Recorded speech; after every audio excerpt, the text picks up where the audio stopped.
Good evening, everyone. Thank you so much for being here with us. I'm the new old doctor to join this very important center, and I'm very thrilled and honored to be here today, just a few days after I've started.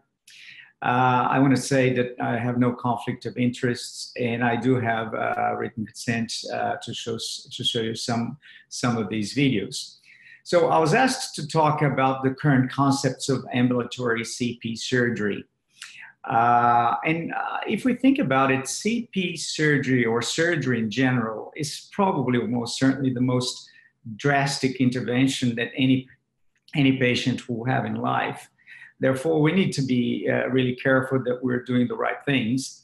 Given that I'm talking about the ambulatory cerebral palsy patients only today, that means that I'm going to be talking about GMFS 1s, 2s, and 3s.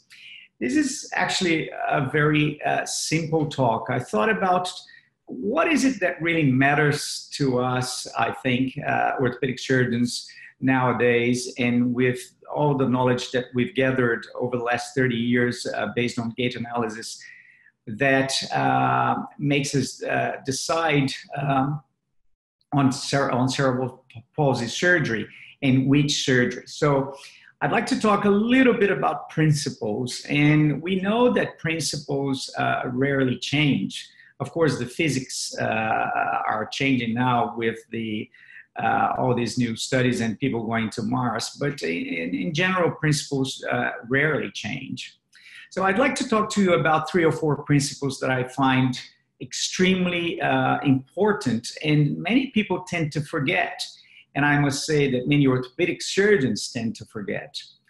The first principle is that muscle weakness is present in every patient with cerebral palsy to a minor or to a very significant degree.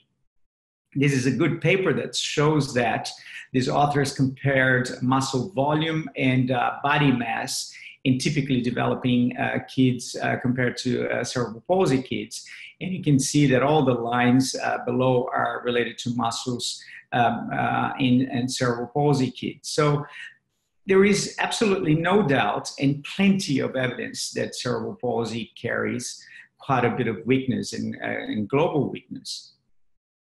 The second principle that I'd like to discuss, perhaps, is that we know that spasticity and dystonia will sooner or later lead to skeletal and joint deformities.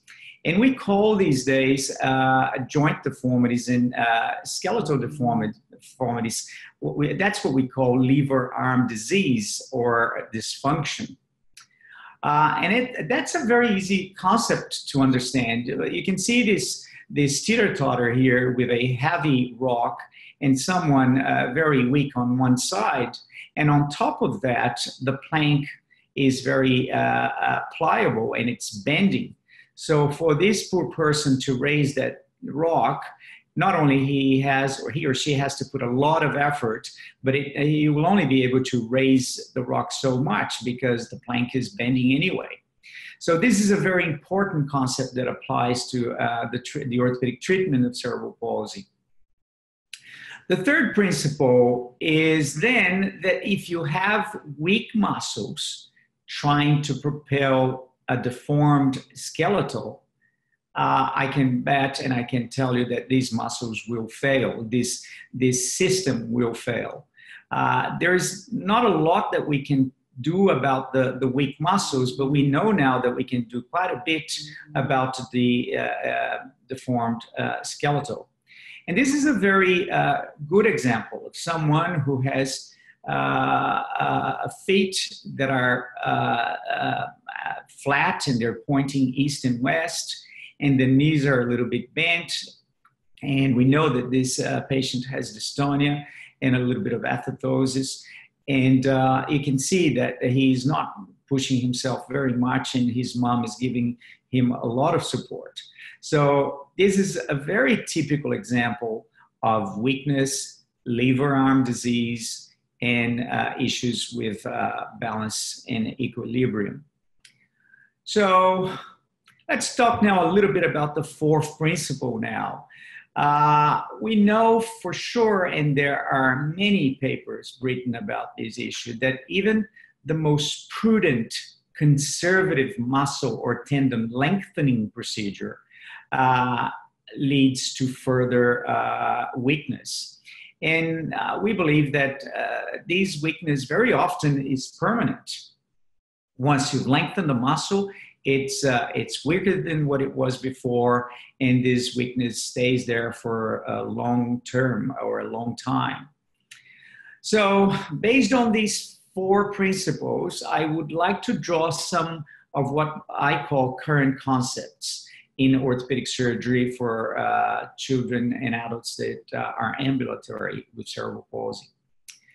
So the concept 1 is that we should avoid muscle surgery as much as possible. That makes sense to me, because if I'm telling you that these patients are weak and that muscle surgery produces or leads to further weakness, why would we do muscle surgery?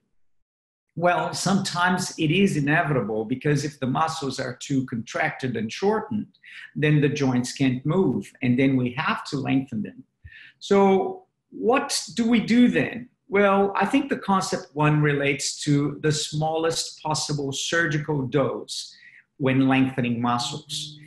So we try to use muscle lengthening techniques, some of them very old, that do the minimal possible lengthening to the muscles. Now, I have to be careful with what I'm saying here, because a small surgical dose to muscle tendon lengthening in no way equals to what is being called minimally invasive percutaneous muscle fascial lengthenings. I get a little bit too nervous about this theme, and I don't want to talk too much about these things, but I can tell you they're called perks, and they're very popular these days, unfortunately, with big web pages advertising great success. I'll tell you my definition of perks. Perks to me is premature, randomly uncontrolled, double-blinded muscle lengthenings. In other words, we know that these patients get lengthenings without any quality, with any quantification. And we also know that these patients get better in the first year or 2 because they get rid of the spasticity. But then they get rid of the muscles, and as they grow and become heavier and taller, the real and true results of perks appear.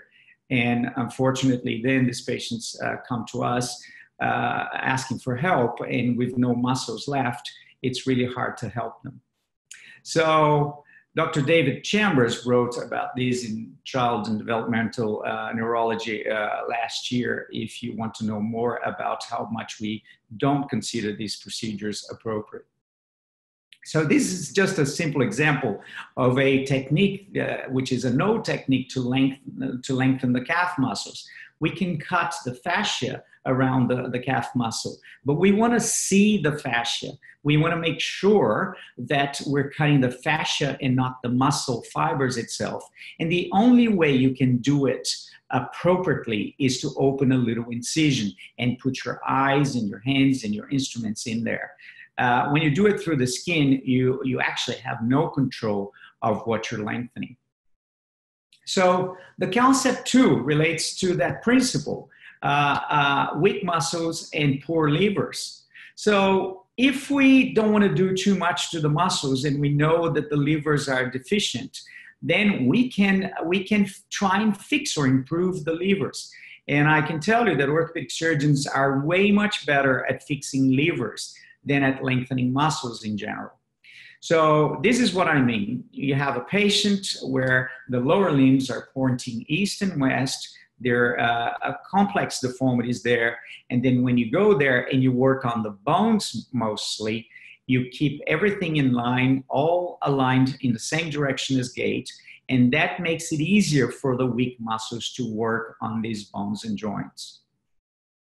And there are many ways these days that we can correct bone deformities. We can make bones grow the way we want. For instance, in this case, if there is a knee flexion deformity, instead of lengthening the hamstrings, we can make the femurs grow into extension and get rid of the knee flexion deformities. And then if there's still hamstrings hindering knee extension, we can perhaps take one of the hamstrings and transfer it above the knee so that it doesn't annoy the knee anymore, yet it will be useful extending the pelvis, which is what the hamstrings do better. We can cut the bones and extend the bones. We can do all sorts of what we call osteotomies to realign the skeleton and make it easier for those weak muscles to act upon this skeleton. So, and we come to concept number 3. How do we get the right dose and how do we get the right amount of surgery? So we normally base ourselves on what we call the diagnostic matrix, which is based on good clinical history, physical examination, imaging, 3-dimensional gait analysis. And when the patient is under anesthesia, we examine all the joints and muscles again to be sure that the plan that we had come up in gait analysis is still valid. And this is that first example before surgery. After one single tendon transfer, he became an independent ambulator 10 days after this tendon transfer. And then a bit later, we fixed his tibia only, and because they were twisted east and west. And he's now 19, 20 and continues to be an independent walker. Now, is this panacea? Can we fix, can we improve everybody? No, there's still much to be discovered. There's still much to be researched in this area. But with thanks to gait analysis, I think we're learning more and more and more. Thank you so much.